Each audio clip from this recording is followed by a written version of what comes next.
Got double chin going on here. Dude, you're making noises in the background. What are you doing over there? What's up, everybody? It's been about a week. I owe you guys an episode.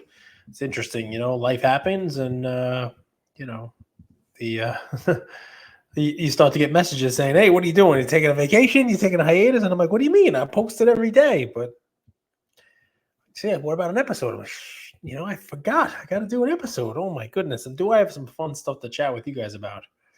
The hobby is it's an interesting place, man. It really is. If you haven't checked out my page, check it out. I got a fun video about Cleveland.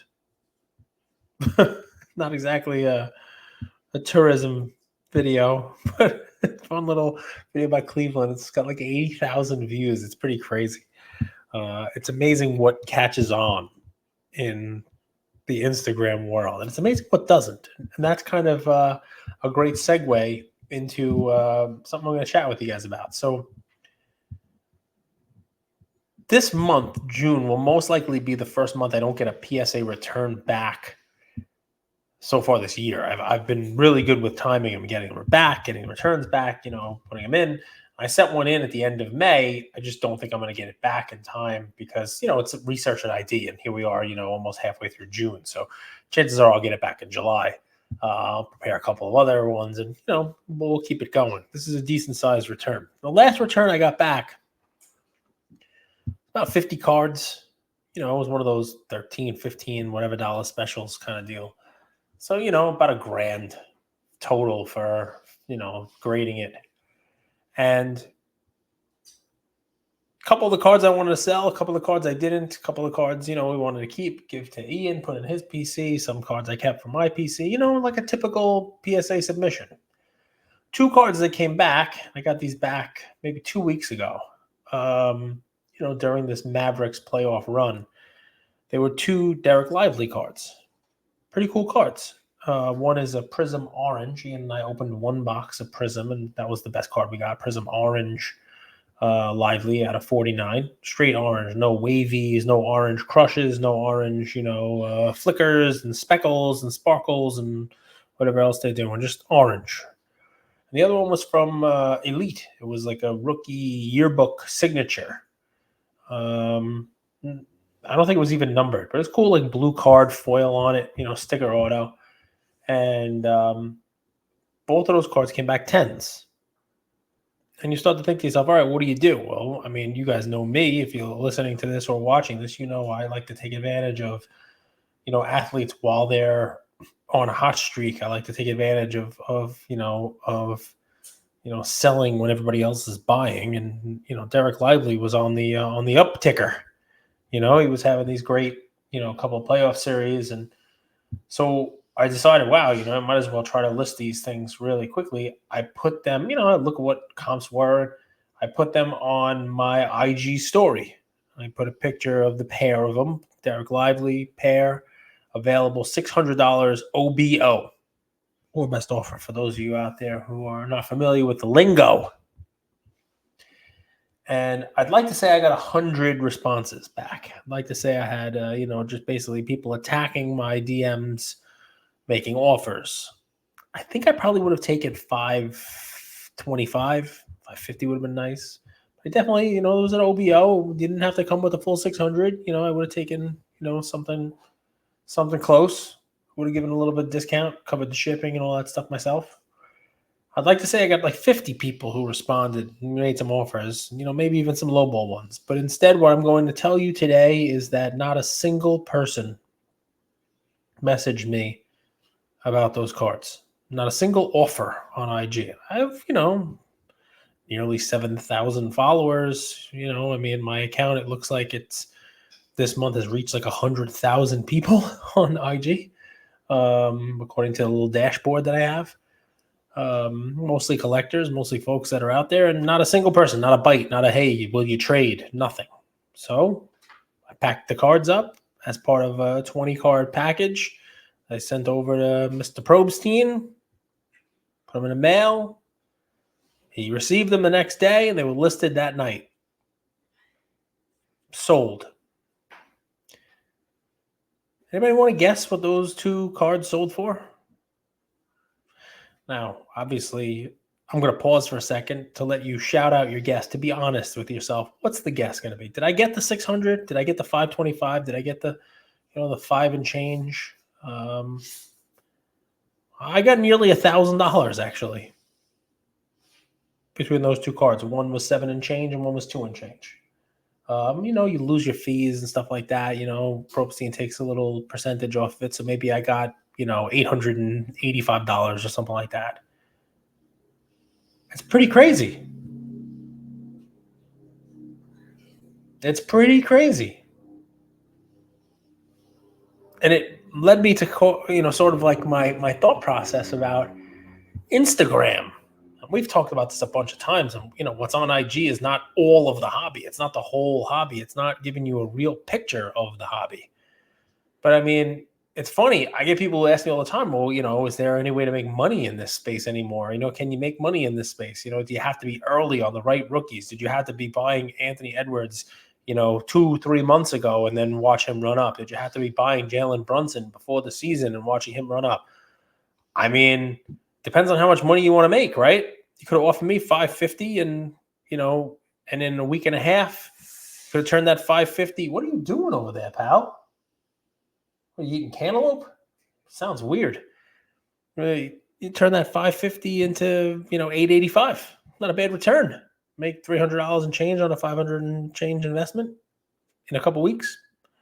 Rinse and repeat. Maybe looking on IG on people's stories and buying there just to resell is a way to go. I don't know.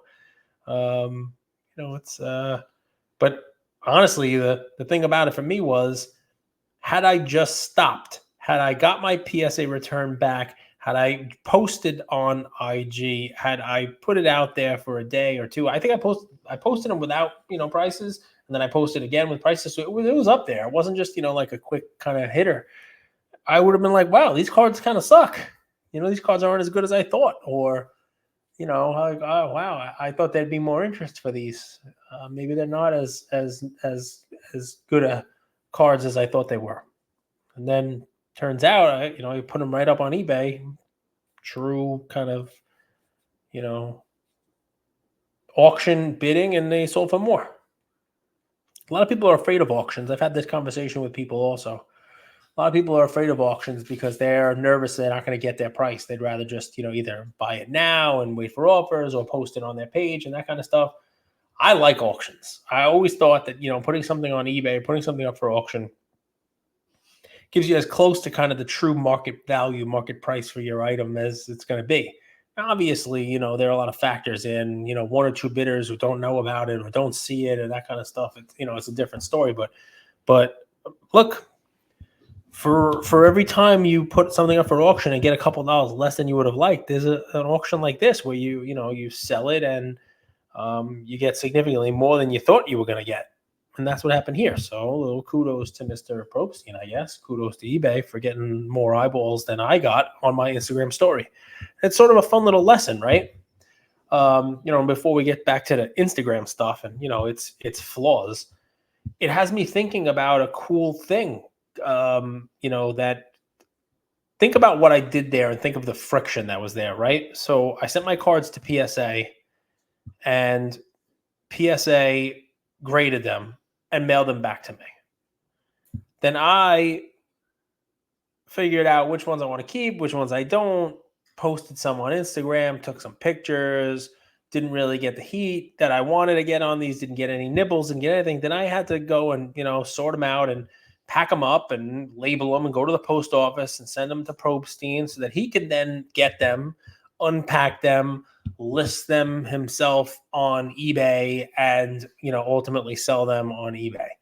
A little, back and forth, little fun stuff. Not crazy, but PSA and eBay have this little, this little thing that's going to be happening where there's, the PSA store on eBay.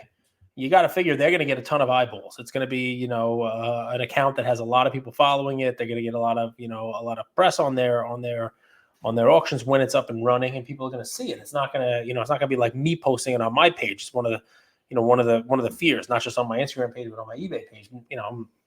People won't, they don't necessarily know when I'm listing stuff, and then I fall through the cracks. you got to think once PSA's eBay page gets up and running, it's going to have, as many eyeballs on it as anyone. Think about sort of the getting rid of the friction that potentially comes with this. So I have 50 card order and I want to sell 20 of them. I should be able to click a button that says, send me back these 30. Click a button that says, these 20, I'll take them back. These 20, send them over to the eBay store and sell them. I don't have to get them. I don't have to take them home. I don't have to pack them up. I don't have to send them to a consignor. And the hope would be that the rates that they're negotiating because of this partnership are going to be favorable for people to send them directly there and have them sell them. You would hope. I don't know whether or not that'll ultimately be the case. Obviously that's in sort of, I don't want to call it a beta testing, but that's sort of what it's in now, but it's something that could be a game changer for people who are, like me. I open cards with my son. That's fun for me, but I don't have an endless supply of money. There are cards that we pull that we like for our own collections. There are cards that we pull that we don't necessarily want to own, but we're happy we pulled them. We open wax, we grade it, and I'd like to sell some of the graded cards to help me pay to continue to open wax. We open wax every Friday. The last couple of weeks, we haven't really got great stuff. The pickings are slim as to what I would grade. But, you never know. Tomorrow's Friday. I might open up a box. I think we're getting Optic tomorrow. I think we got a box of Optic coming. Maybe we get a nice hit. Maybe we get a Wemby. And I'm not keeping Wemby. I'm selling Wemby. I don't think any Wemby that's out there right now is going to be worth more than it is right now for a long time. And I can use that to open up more packs. Maybe we hit the guys we do want. This kid and I, we opened up a lot of soccer and we saved a lot of Messi. We saved a lot of fun stuff. There's some soccer rookies that he likes, some Pokemon stuff that he likes, stuff that he wants to keep. He brings a whole Pokemon binder to school with him now. He puts in the stuff that we pull. And we're still having fun with it. But it's more fun for me if I know that I'm getting back some of the money to help me pay for these boxes, because they're not cheap. They're not that cheap. So anyway, that's that's an interesting little story that I had there, on cards, and just sort of like Instagram not really getting me the, the nibbles, the sales, the anything that I would have liked to have gotten. And Instagram itself, it's funny. I'm on it all the time. You guys, I'm like an old man on Instagram. I'm on it. I like posting. I like making you guys laugh. I like posting funny videos. I like seeing people's cards. I post people's cards. People send me videos and say, hey, will you share this? I share it. Will you like this and comment on it? I do. So don't be afraid to send me stuff. And I'll, if you want me to share it in my story, I'll share it in my story. I have fun with this stuff. But I will tell you that the hobby Instagram is not the hobby. And it almost sometimes I want to take sort of like a I don't call it like a 30-day cleanse, right? People are doing that, but I almost want to take sort of like a little bit of a break from it and just, have fun, open the cards, do my thing and not see what's going on. Because just because it's called reality shows, just because it's called reality TV doesn't mean it's reality. It doesn't mean it's an actual reflection of what's going on out there. And this week is probably the best week to say that. Just because it's called reality doesn't mean it's real. And a lot of that applies beyond Netflix. It applies to, what you see on IG. A lot of this breaking stuff, a lot of these repacks, a lot of this stuff that's going on. I wonder to myself how long of a runway that stuff has. Is that just kind of like going to be a segment of the hobby for a long time to come? Is the hobby going to be what it was, which is, people collecting, people having cards, people building sets, people, collecting what they like and just buying cards because they enjoy owning them. And also this new kind of, I'm going to call it gambling, this new kind of, carnival style arcade breaking, repacking. I'm watching Backyard. I happen to like those guys. I do. I've met them a bunch of times. I happen to like those guys a lot. But to me, I watched videos this week where they have comets, and I don't even know what they're doing with these repacks, right? But somebody bought in and got a Justin Herbert card, and they're at PSA doing these breaks, and they're breaking and getting the cards graded within 24 hours, and then it's like, all right, this guy bought in and he paid $3,000 to buy in, and I just cashed him out, and it was like $5,000 that cashed him out. It's exactly what I've been talking about here. What cards did he get? Did he buy into this break hoping that he was going to get one of these cards? Like I'm going to open some Series 2. I'm a huge Billy Ripken era fan. Like, I would love to get one of those Jackson Holiday cards that says Fun Face on it. If I don't, not a big deal. I'll buy one in 3 or 4 years when he has not lived up to his hype and no one cares about that card. I'll probably get it in a dollar box. But I do want that card. I'm going to open the boxes tomorrow hoping that I get that card. I wonder if people who are opening these repacks, even the backyard ones, where there are some monster cards. I saw like Jordan Love, flawless rookie, Ruby out of 15. I mean, there are some big cards in there, but are people opening these to get those cards? I submit to you the answer is no. I think they're buying into that break to hit the lottery.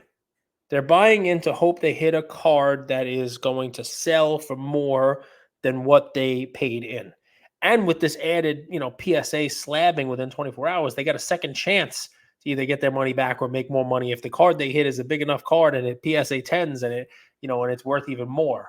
It's an added layer of, a bonus game, a bonus feature within the slot machine. You won, but let's look at the bonus up here and send it to PSA and see if you spin the PSA wheel and it gets a PSA 10.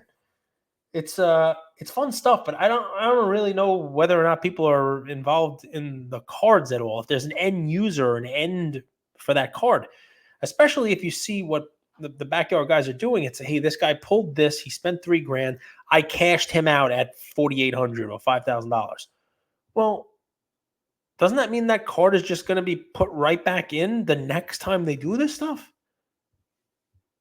And the card is not something that someone is ever really looking to actually own.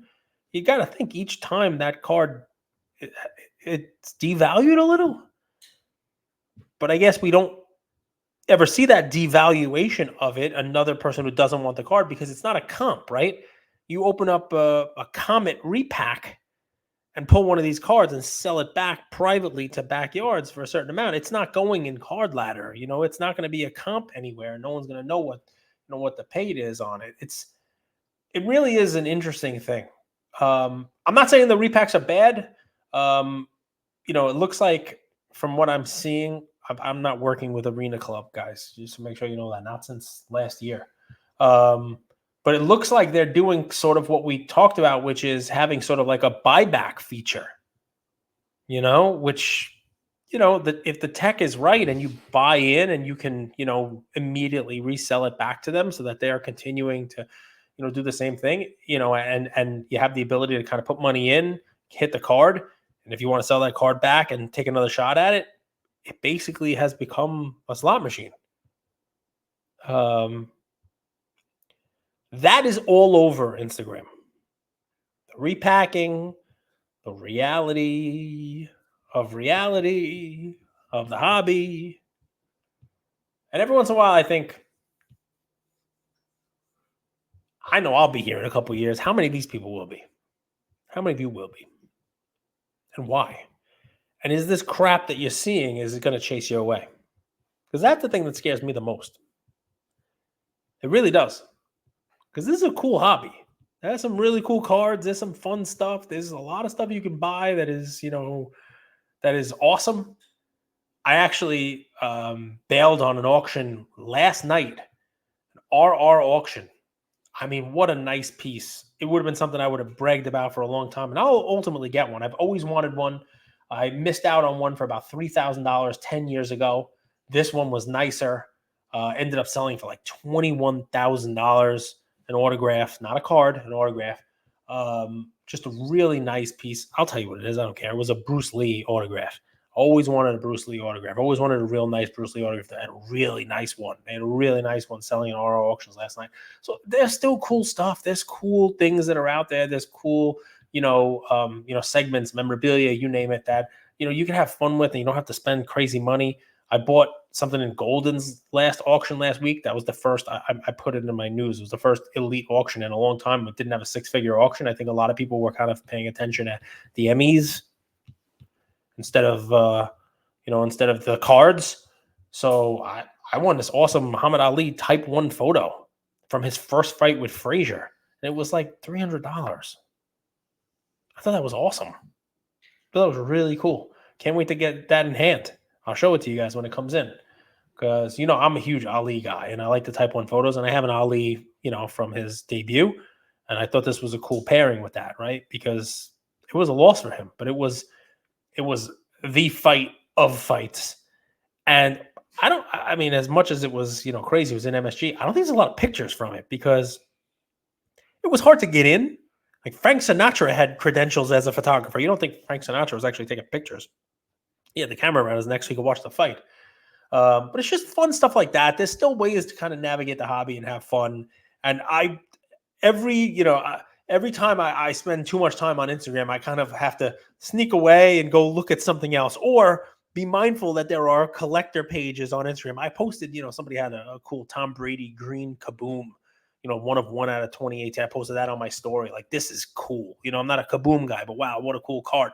Like, every once in a while, I'll do that. Like, I'll put in the search terms, like, a player or try to look for, for collector pages. Those are always fun too, just to kind of balance out the other nonsense that's out there.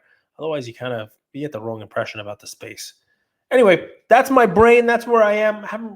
Besides that picture, I haven't really bought much in a while. There's a lot of cool auctions coming up. I will tell you guys just in the last minute here, I'm going to be saving some money because, and they're not paying me to say this, but Heritage has a platinum night auction coming up in August. Some of the things that are in that auction are ridiculous. and I think they're like extending it. I think it's like sometimes like a 3-night auction. I think it might even make it like a 4-night auction. It is going to be a monstrous auction. So save some money at the National. Don't spend all your money at, FanFest. It's going to be a sick auction that they have. I have my eye on one piece already that they've kind of talked about. I don't know if I'll be able to bid enough for it, but got to be in it to win it.